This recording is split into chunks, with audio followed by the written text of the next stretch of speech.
Hello students, welcome to plus two commerce. Plus two കൊമേഴ്സിലേക്ക് എത്തുമ്പോൾ നമ്മൾ ഏറ്റവും പ്രധാനപ്പെട്ട സബ്ജക്റ്റാണ് പ്ലസ് ടു അക്കൗണ്ടൻസി. പലപ്പോഴും പ്ലസ് വൺ നമ്മൾ അക്കൗണ്ടൻസി പ്ലസ് ടുവിലേക്ക് വരുന്ന സമയത്ത് കുട്ടികളുടെ മനസ്സിലുണ്ടാകുന്ന ഒരു ചോദ്യം, പ്രാക്ടിക്കൽ എങ്ങനെയാണ് വർക്കൗട്ട് ചെയ്യേണ്ടത്, ഈ വർഷം പ്രാക്ടിക്കലിൽ മാറ്റങ്ങളുണ്ടോ? നമ്മൾ വളരെ ഡീറ്റെയിൽ ആയിട്ട് ചിന്തിക്കേണ്ട ഒരു പോയിന്റ് തന്നെയാണ് പ്രാക്ടിക്കൽ അക്കൗണ്ടൻസിയെ കുറിച്ച്. പ്രധാനമായിട്ടും അതൊരു പബ്ലിക് എക്സാമിനേഷൻ ആണ്.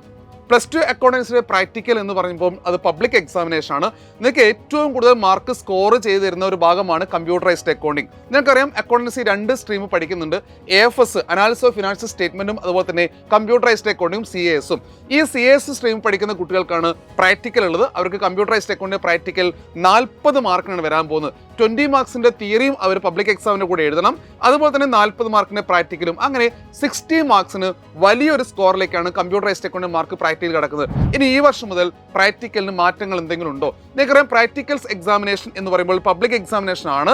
അതായത് നിങ്ങളുടെ തിയറി എക്സാമിനേഷൻ ചെയ്യുന്നതിന് തൊട്ട് മുമ്പേ ആയിരിക്കും നിങ്ങൾ പ്രാക്ടിക്കൽ കംപ്ലീറ്റ് ചെയ്യുന്നത്. അതായത് ഫിസിക്സുകാരും മാത്സുകാരും കെമിസ്ട്രിക്കാരും പ്രാക്ടിക്കൽ കംപ്ലീറ്റ് ചെയ്യുന്ന അതേ സമയം തന്നെയാണ് plus two accountancy practical complete ചെയ്യേണ്ടത്.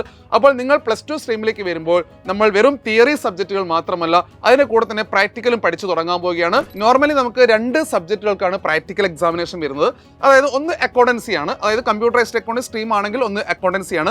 രണ്ടാമത്തെ നിങ്ങളുടെ ഓപ്ഷണൽ പേപ്പറാണ്. ആ ഓപ്ഷണൽ പേപ്പർ പൊളിറ്റിക്സ് ഒഴികെ, അതായത് കമ്പ്യൂട്ടർ ആപ്ലിക്കേഷൻ ആയിക്കോട്ടെ, മാത്സ് ആയിക്കോട്ടെ, സ്റ്റാറ്റിസ്റ്റിക്സ് ആയിക്കോട്ടെ. അപ്പോൾ ഇവിടെയാണ് പ്രാക്ടിക്കൽ എക്സാമിനേഷൻ കിടക്കുന്നത്. അപ്പോൾ നിർബന്ധമായിട്ട് നമ്മൾ പ്രാക്ടിക്കൽ കൂടി നമുക്ക് ഇനി വരാൻ പോകുന്ന പ്ലസ് ടു സ്ട്രീമിൽ ഉണ്ട് എന്നുള്ള മനസ്സിൽ ഇപ്പോഴേ ഓർമ്മിക്കുക. അതിന് അക്കൗണ്ടൻസിയുടെ ഇമ്പോർട്ടൻസ് എന്താണ് പറയാൻ കാരണം, അക്കൗണ്ടൻസി നമുക്കറിയാം പ്രാക്ടിക്കൽ വരുന്ന സബ്ജക്റ്റായ അക്കൗണ്ടൻസിക്കകത്ത് പാർട്ട്ണർഷിപ്പ് എന്ന സൈഡിൽ നമുക്ക് 4 ചാപ്റ്റേഴ്സും കമ്പ്യൂട്ടറൈസ്ഡ് അക്കൗണ്ട് നമുക്ക് 6 ചാപ്റ്റേഴ്സും പഠിക്കാറുണ്ട്. അപ്പോൾ തിയറി ആയിട്ട് 6 ചാപ്റ്റേഴ്സ് പഠിക്കുമെങ്കിലും പ്രാക്ടിക്കലിന് വേണ്ടി അത് കുറച്ച് ചാപ്റ്റേഴ്സ് മാത്രം മതി. എന്നാലും ഈ കമ്പ്യൂട്ടറൈസ്ഡ് അക്കൗണ്ടിങ് പെയറിലായിട്ട് പഠിച്ചു പോയാൽ മാത്രമേ നമുക്ക് പ്രാക്ടിക്കലും പെർഫോം ചെയ്യാൻ പറ്റൂ. അപ്പം പ്ലസ് ടു അക്കൗണ്ടൻസി വരുന്ന മക്കൾ നമുക്ക് പ്രാക്ടിക്കൽ കൂടി ഉണ്ടെന്ന് ഓർമ്മിക്കുക. അപ്പോൾ നിങ്ങൾക്കറിയാം, പ്ലസ് ടു കൊമേഴ്സിന് നമ്മൾ എക്സ്ക്ലൂസീവ് ബാച്ച് യുവ ബാച്ച് നിങ്ങൾക്ക് തിയറി മാത്രമല്ല പ്രാക്ടിക്കൽ സപ്പോർട്ടും കിട്ടുന്നുണ്ട്. സോ തീർച്ചയായും ഇനിയും യുവ ബാച്ചിൽ ജോയിൻ ചെയ്തിട്ട് എത്രയും പെട്ടെന്ന് യുവ ബാച്ചിൽ ജോയിൻ ചെയ്ത് പ്ലസ് ടു നമുക്ക് പഠിച്ചു തുടങ്ങാം.